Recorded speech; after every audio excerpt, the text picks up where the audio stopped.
Hi, I'm Jeff Walters, and welcome to The Minutes. And thanks for listening today. It's great to have you along on The Minutes for the week of January the 8th, 2024. This is a City of Thunder Bay podcast. The Minutes takes a look at what happened at Thunder Bay City Council this week.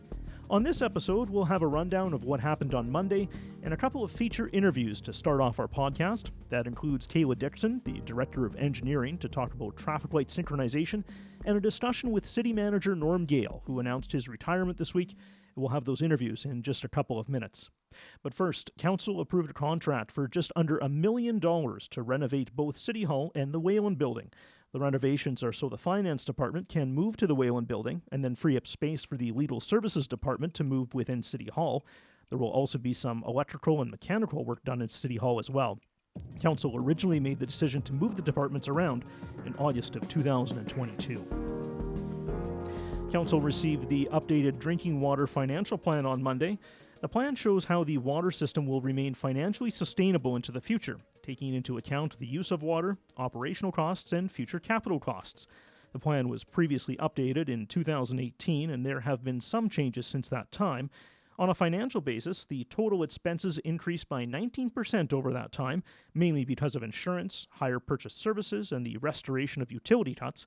Now, the water utility is on track to be financially independent, and that means that your water bills pay for the entire water system.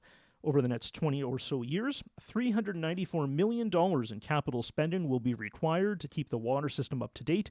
This includes $25 million over the next 20 years to replace lead service lines. Now, total expenditures are about $40 million this year for waterworks, and they will fluctuate, and they'll increase to over $60 million by 2042.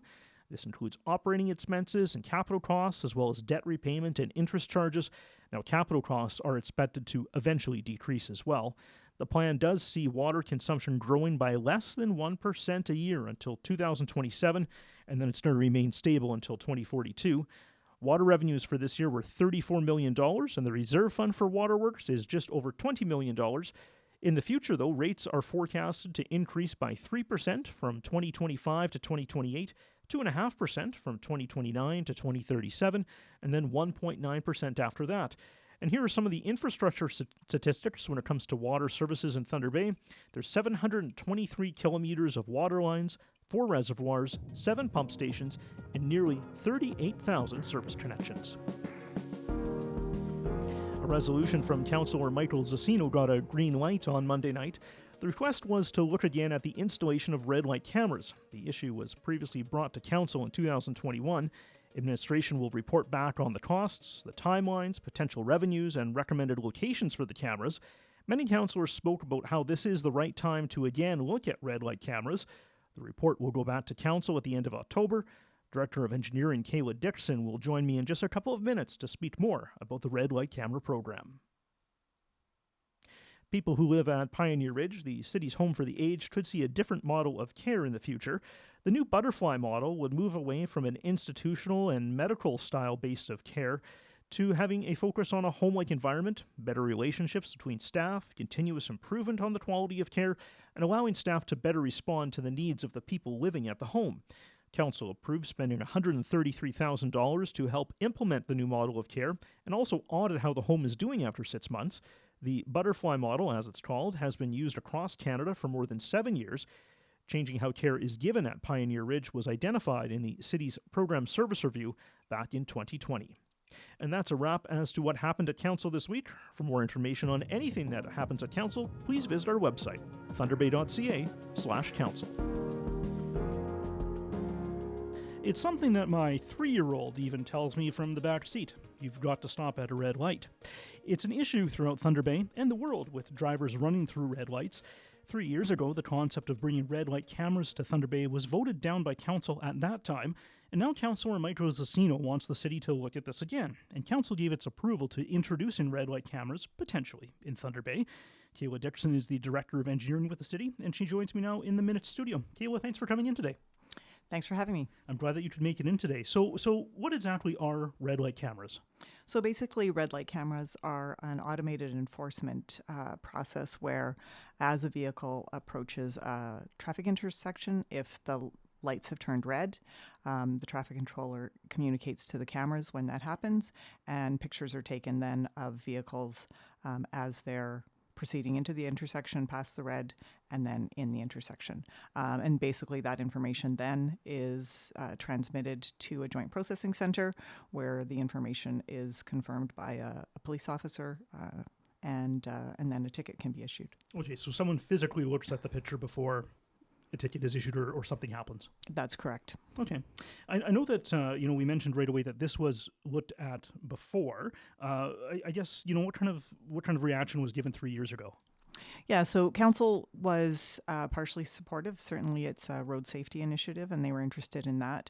But they did also feel that there was some frustration with drivers within the city, that lights were not synced at the time, and there was issues where you would be on a main arterial, and you would have to stop for a light that there was no one waiting to enter the intersection. So that was certainly one of the reasons that council didn't approve it. They also did mention that there's an investment that's required by the city in order to implement the program, and they were wondering if they were going to make that investment back.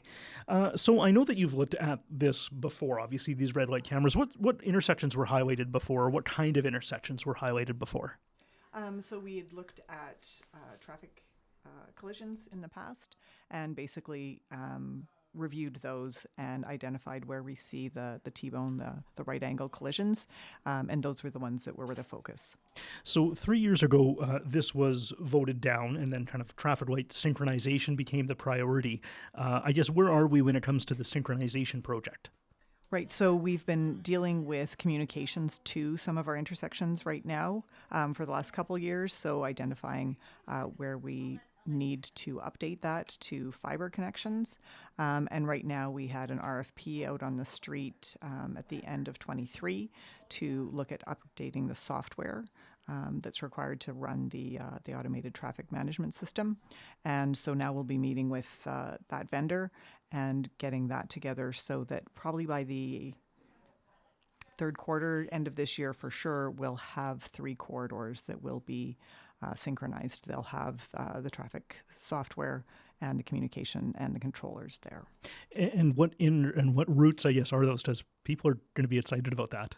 Yeah, for sure. So we're looking at some major east-west corridors. We've got Arthur Street, Harbour Expressway, and Red River Road. Not Memorial yet? Not Memorial yet, so then we'll be moving into the north-south corridors after we do those. And then when it comes back to the red light project, I guess, when are you expecting to have all this information for council? So we will be reporting back in October. We'll be reporting back in October. And then a decision could be made after that. Yeah. Okay. Kayla, anything else you want to add before you take off today? Nothing I can think of. Okay, thank you very much. Thanks, Jeff. Kayla Dixon, she is the Director of Engineering with the city, and she joined me here in the Minutes studio. A bit of a surprise to start off Thunder Bay City Council on Monday night. City Manager Norm Gale announced he was going to retire at the end of June. Gale has been the city manager for 8 years, the longest-serving city manager in Thunder Bay's history. And to talk about his decision and what it means for Thunder Bay, Norm Gale joins me in the Minutes studio. Norm, thanks for coming in today. Happy to do this, Jeff. Good to see you. Yeah, good to see you too. Thank you very much. This feels, like maybe something I would have done a couple of years ago with you in a different setting. Yes, indeed. I remember those days. So do I. So first of all, congratulations. Thank you. Why the decision to retire? It's time. I think one of the most important tricks of leadership is knowing when to leave, knowing when to go. My career in public service has been for 40 years now, and in different roles and different fashions. And with 8 years now today as city manager and almost 9 when I leave, I think it's time to relax a little bit more, and with great gratitude to the opportunities that I've had. Now, you still have 6 months to go before you leave your office for the last time and you close the door. What are you hoping to accomplish in that 6 months? My last day as city manager will be on the 28th of June, so 6 months from now. And I intend to work very hard until the very last day. And there are some big things that together we need to get done. That includes the 2024 budget, includes delivering on the 2023 to 27 strategic plan, and positioning the city of Thunder Bay as best we can for more homes and more houses. Also, there's the job of running the corporation, which in itself is a full-time job, and then finally transitioning to a new city manager, where while I will not be involved in the recruiting and selection process, I do hope to help City Council and administration in the transition and help whoever the next city manager might be. Yeah, and obviously it's a big job to fill. Easy job to fill? No, it's not an easy job to fill. At City Council, I know will be wise and they will choose well.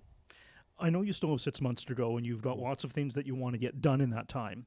But of course, everyone always asks the reflection question. So if you were to pick just 2 items, we'll say, over your tenure, what would you think are your 2 major accomplishments? That's tough, and I have not really had time to think about that. Over the next 6 months, I'll reflect on that. And the decision Michelle and I came to was actually just last month. It's very recent. But 2 things come to mind. The first one is the pandemic and how that affected us and how that affected the community and everybody. We were not, it had a profound impact on us, but we weren't alone. But more importantly, what I truly value is relationships. Our work together with elected officials, with the executive management team, my colleagues, and the people who work for the city of Thunder Bay, delivering programs and services that really matter to people. Everyone here, over 2,000 people, no matter what they do, no matter where they work, touch the lives of everybody in the city. And I appreciate them, and I appreciate that. No, we said 6 months, a bit of time to get things accomplished. You also can't accomplish all that much sometimes in 6 months. What are a couple things that you're going to have to leave on the table that you won't be able to wrap up? One of the things I think about is what was not done and what we couldn't get done during the pandemic. What was left on the table, and when I go away, that will always be on my mind is what could have happened, what might have happened had there not been a pandemic. Everybody can say that because the pandemic affected everybody and every organization. But for me, that's what I'll walk away from and lament. Anything specific that you'd like to see accomplished, though, in 6 months that might be difficult to wrap up? Oh, boy, Jeff. I'm not sure. That's fair. Yeah. That's fair. Yeah. I didn't give you the question. See, it just proves I didn't give you the questions in advance. No, right? coming in cold, and that's okay. Yeah. But professionally, though, you were a civil servant for 4 decades, a paramedic at one point in your life. How did you wind up being the city manager? There was no plan. I had no designs on being the city manager. It never occurred to me until, when my predecessor, Tim Camisso, left. And actually, when he made his announcement, I read it in an email. We knew it was coming, but I read it in an email, and I thought, okay, who's my next boss going to be? So there was no plan, and that includes being paramedic chief. For me, it was just a matter of progressively senior leadership positions and responsibilities. It evolved over time, step by step. There was no grand plan, and really, I think this is important. There's no path to becoming a city manager. There's no career plan to becoming a city manager. And I'm unique in Ontario. I think I'm the first city manager in Ontario to come from emergency services. So certainly my path was not usual, was not normal. And I hope that inspires people, because people can become the city manager. Do you think that the outlook that you had, kind of the way that you thought working in emergency services maybe shaped what you did a little bit differently? Absolutely. I'm not the person I am without my Army experience, and I'm not the person I am without my paramedic experience, and I'm not the person I am without mentors and the people that I've worked with. Those were all formative in my career. You've got 6 months to plan. When we get to June 29th, what are you doing? This morning I woke up and it feels weird. And on June 29th, I don't know. I do know this. I'm not leaving Thunder Bay. We came here when I was a young teenager in 1981 from Cape Breton. And I grew up in Thunder Bay. My family, my wife is from Thunder Bay. My kids were born here. I went to school here. I worked here. This is my hometown. We're not leaving. And I'm not moving on to a different job. There is nothing, I'm not applying for another executive job in the city. I'm going to retire, but I do hope to contribute to our community in different ways that that excite me and that are fun. So I will continue, hopefully, if I'm able and permitted, to continue to contribute to Thunder Bay. I think you have some time to maybe go on some extra pipe band parades this Sunday, Norm. That's exciting too. It gives me more time to practice and to maybe get a little bit better. There we go. Well, Norm, I really appreciate you coming in today. Thank you very much. It's my pleasure, Jeff. Thank you. Norm Gale, the city manager here in Thunder Bay for another 6 or so months. He announced at council this week that he would be retiring at the end of June. A big thanks for listening to the Minutes this week. Of course, if you want more information about City Council, agendas, or minutes, visit thunderbay.ca/council. And if you want to listen to future episodes, maybe provide some feedback, visit thunderbay.ca/theminutes. You can also find the Minutes wherever you get your podcasts, including Apple, Google, and Amazon podcasts, along with Spotify, plus our website as well. I'm Jeff Walters. Thanks for listening this week. We'll chat again next week. Make it a great day.